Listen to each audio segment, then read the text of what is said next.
Hey there again, Magaret Sanger. Who is she? Come on, let's talk about it at the kitchen table.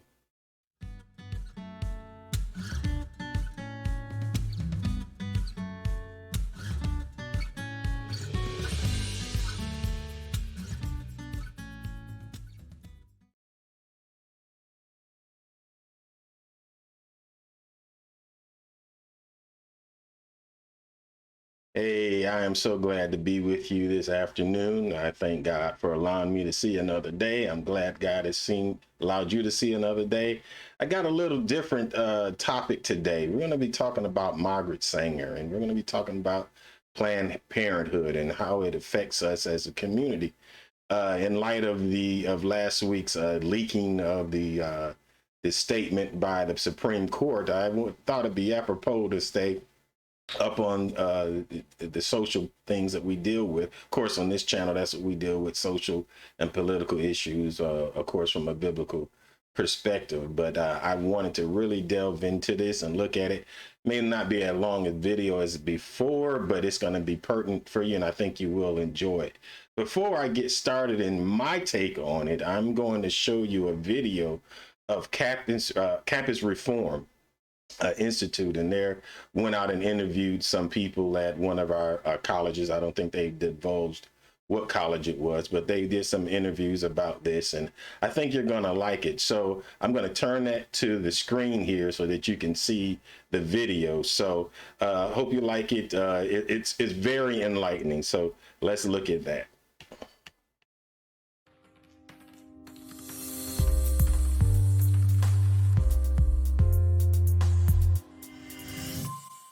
Hi, I'm Ophelia Jacobson with Campus Reform. We've seen so many talks about race and racism in recent weeks, and we're here today at the University of Florida to talk with students about one example they may not know about: Planned Parenthood. How will students react when they find out about Planned Parenthood's racist founder? Let's find out. So over the last few weeks in this country, we've seen a movement to remove racist historical figures, institutions, and statues. Do you agree with this movement? Should we be doing that? Yeah, I completely agree with removing Confederate statues and any racist landmarks if they have a negative history. America has like a really toxic past, and we shouldn't be memorializing that. I think it's good. I think as a country we need to progress past idolizing racist figures. Okay, so I want to give you a quote that was said by the founder of a really prominent institution in this country. I'm going to read you a quote and get your reaction, okay? "We do not want word to go out that we want to exterminate the Negro population. This individual also once spoke at a KKK meeting." How do you feel about this quote? I think there's no question how I should feel about the quote. I think that's bad. That's just so obviously wrong. I think that he shouldn't be a founder of any institution. I can't believe someone said that. He should be held accountable, or she should be held accountable for what they said. Stop being racist. To exterminate any human being is not okay. He should probably be exposed for that. It's racist. The worst part is there's several people who are currently in power that I can guess made that quote. Who do you think made that quote? Of course, my first thought goes to Trump. Why do you think Trump is racist? If literally anyone looks up anything about Trump and thinks that he said, I think it's a safe conclusion to draw. Do you have any direct quotes about that? Like any direct quotes that he said? I don't know any quotes off the top of my head, honestly. So what about the organization? What should be done with the organization? I think there should be maybe an investigation. I don't think that the entire organization, everyone associated with it, can be, in a sense, canceled. But I definitely think that there should be actions taken to mitigate the way that their founder has acted. Should we even be funding this organization if that's what the founder said? And they should definitely look into what the organization is promoting and whatnot. Just them excusing something like that would be racist. People as individuals need to really decide for themselves if they want to support it or not. But I know I definitely wouldn't if the leader said that. So what if I were to tell you that this quote was actually said by Magaret Sanger, who is the founder of Planned Parenthood? Dang, all right. Did you know about that? No, I did not, but yeah, they should do something about that.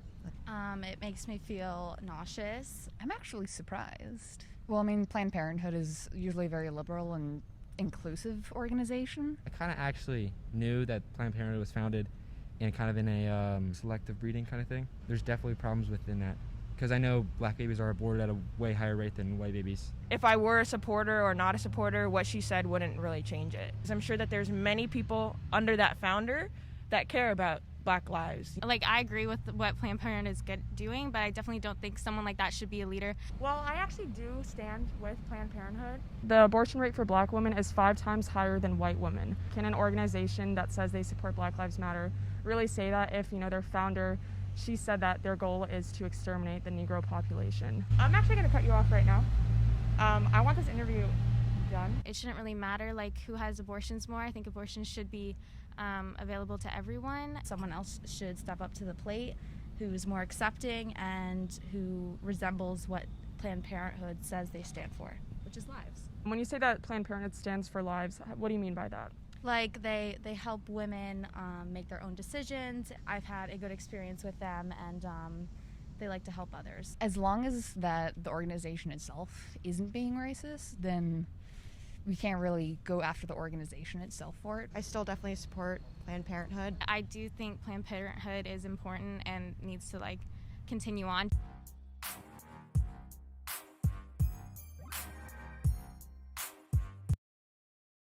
Okay, so that's the end of the video. It's amazing to me. First, the young lady that said, the person that would have said that was the president at the time when this interview was done in this campus was Donald Trump. He's racist and stuff. And then when she was called out on what racist statements that you made, of course she couldn't come up with anything.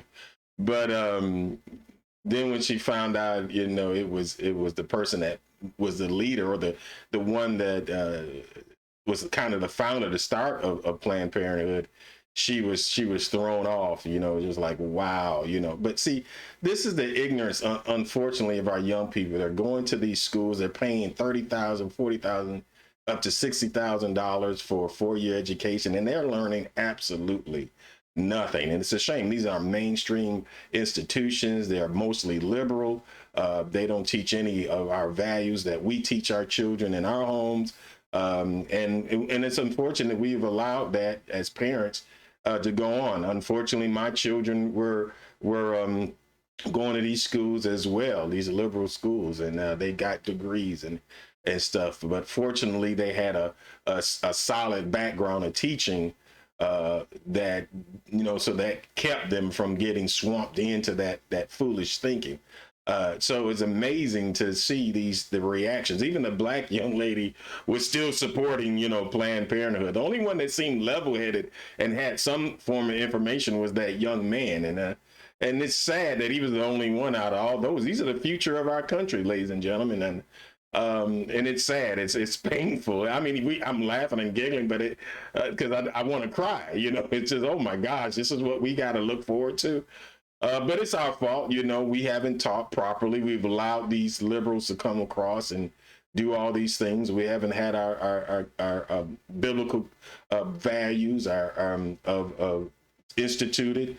We've allowed them to do this, and I really believe in instituting the moral values of the Bible and things of that nature, of treating people with respect and that type of thing. And we failed in that area, as you see in this video. But hats off to Campus Reform. They're doing a wonderful job trying to expose a lot of these things. Well, I have another thing I want to show you real quickly. It's a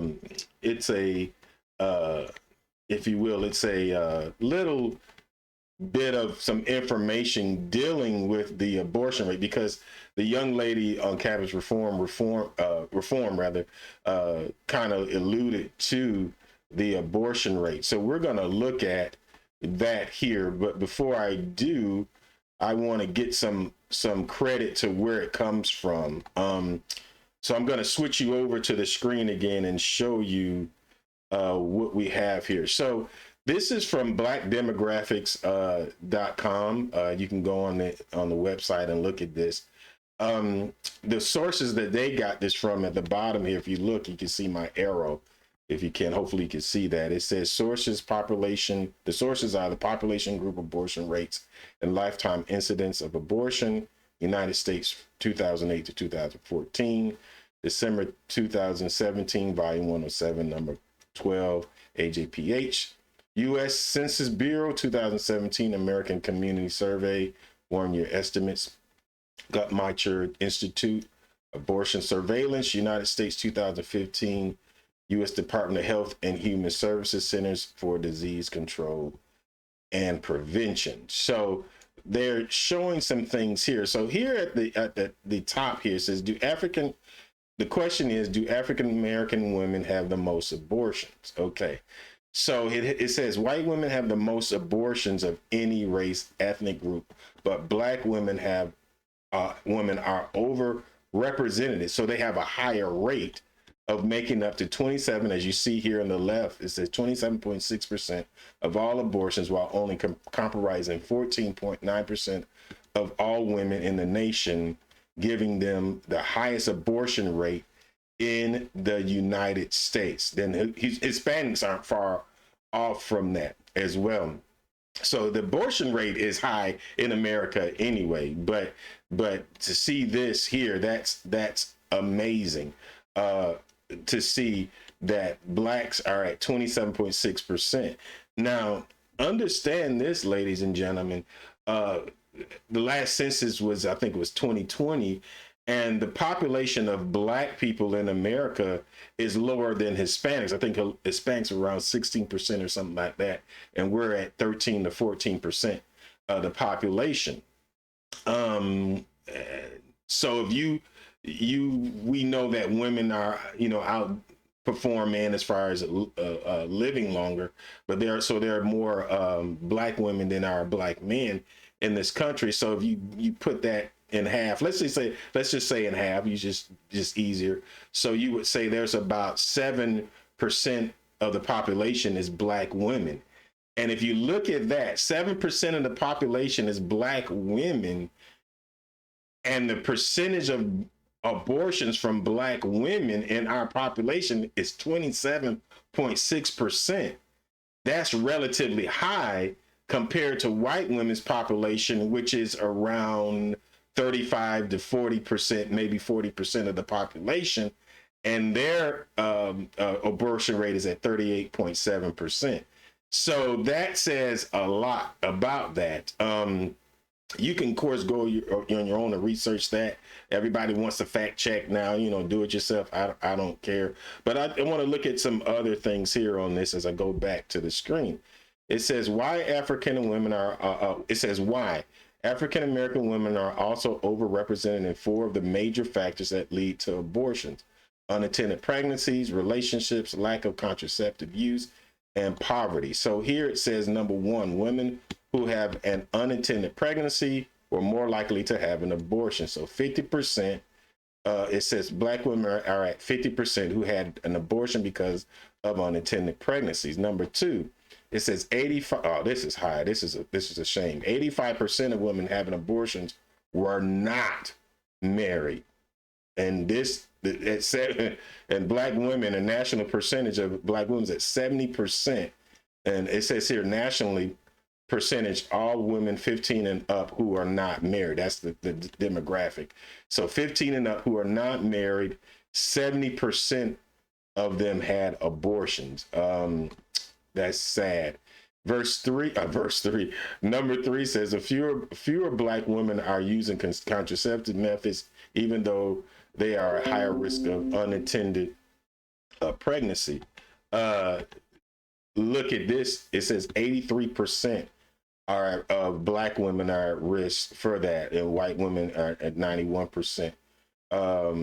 This is sad. Here it says number 4, it says 4 women with family incomes less than 100% of the federal poverty level accounted for just about half, or 49.4% of all abortions. And of course it shows here black women at 29%. National percentage of all females who live at or below the poverty level, and that's just sad.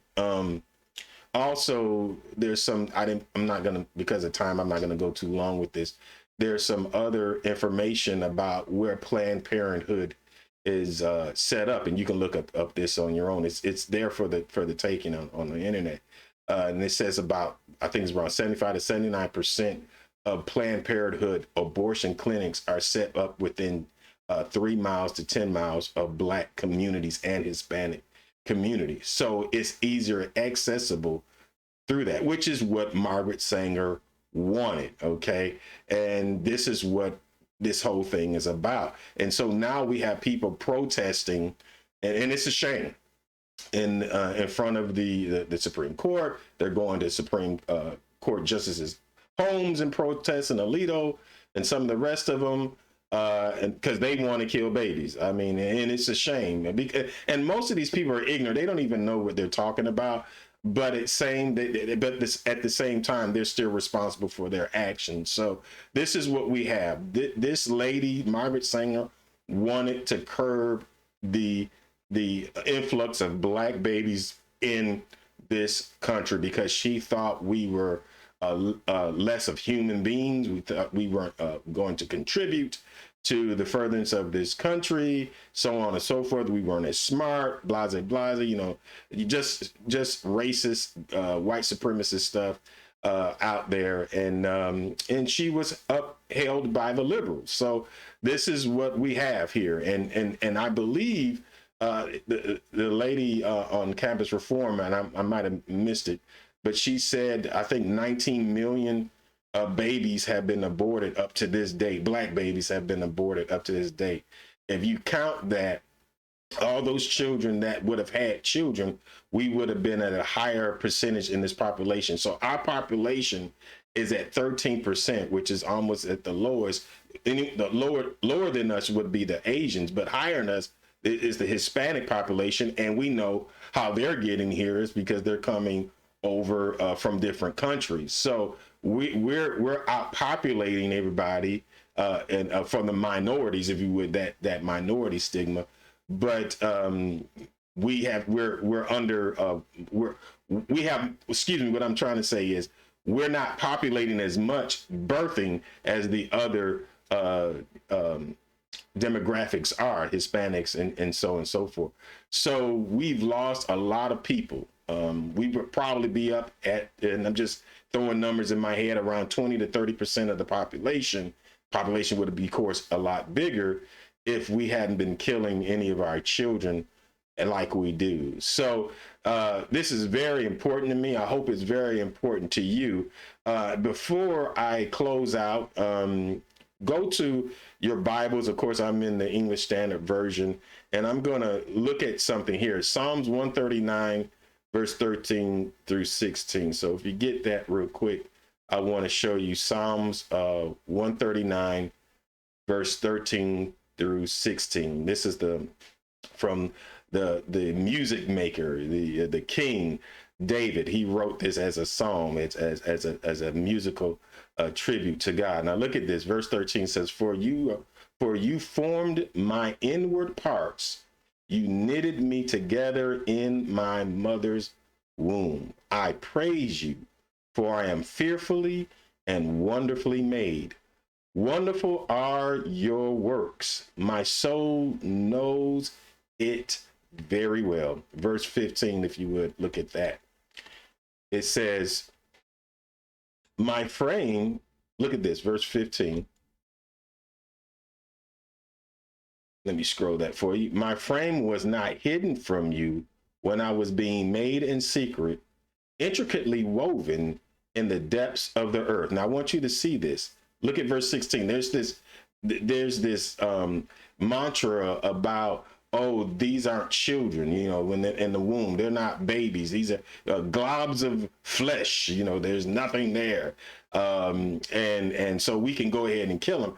And because they're not really human beings. Well, there's a lot of the liberal sector that even wants to abort these children up to the moment of giving birth, because they don't believe it's a baby until you give birth. And I believe there's a Virginia, this was a few years ago, but there was a Virginia congressman that wanted to look at the possibility if that baby came out of the womb and the child and the mother still didn't want him, she could abort him anyway. But there's something that I'll have to look that up for another time. But there was a big deal couple of years ago about that, where he was saying, yeah, we could do that too. And these people are out of their mind. But let's go ahead and finish that last verse here. Verse 16, it says, your eyes saw my unformed substance.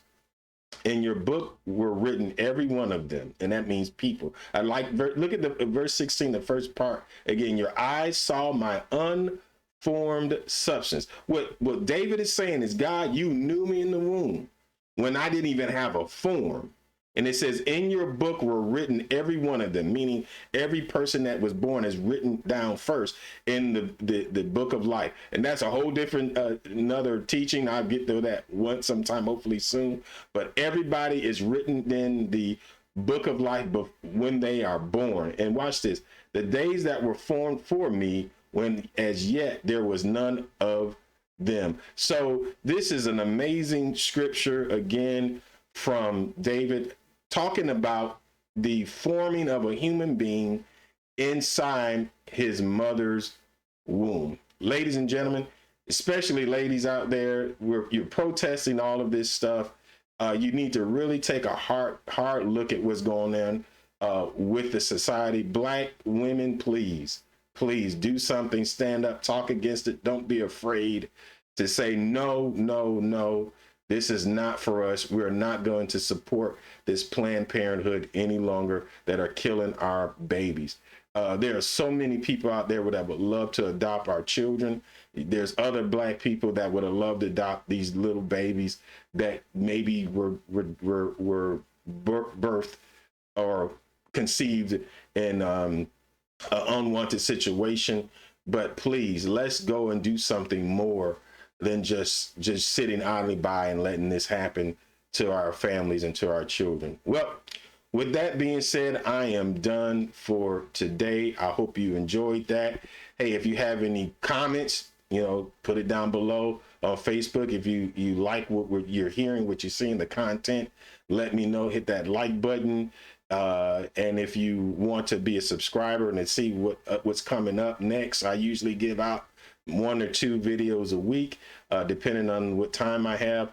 Go ahead and hit that subscribe button down there and join me in this fight to get some sanity back into this country. Okay, in Jesus' name. Well, God bless you. I love you. I will see you again on next time.